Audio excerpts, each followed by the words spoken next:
Yo what's up ថតមែនលើចុយប្រាក់ខែមែនអីបាយគ្នាយូរ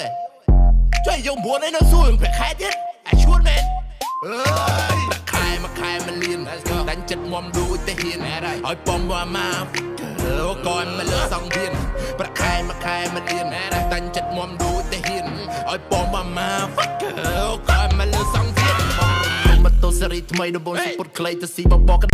ខែតិចតែអញវាថ្លៃធ្នូមកដោយអាចឈួតឯងមិនខួនលងងខ្លាយសល់លុយឲ្យអ្នកផ្ទះអញស្ទះចិត្តមិត្តនារីទៅមកតអញកម្មប្រទេសទៅពួកឯងស្គាល់ពាក្យថាសាមគ្គីពួកអញដូចជារន្ទះអញរះពេញរាជធានីអញធ្លាប់ចូលទូរទស្សន៍ 4-5 កម្មវិធី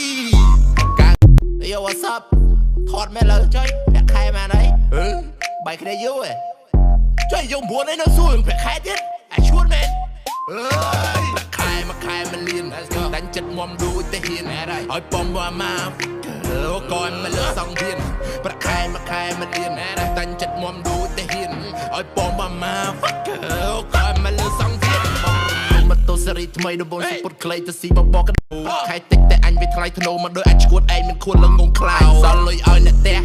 អញស្ទះចិត្តមិត្តនារីទៅមកតអញកម្មប្រទេសទៅពួកឯងស្គាល់ពាក្យថាសាមគ្គីពួកអញដូចជារន្ទះអញរះពេញរាជធានីអញធ្លាប់ចូលទូរទស្សន៍ 4-5 កម្មវិធី Yo what's up ថតមែនលើចុយប្រាក់ខែមែនអី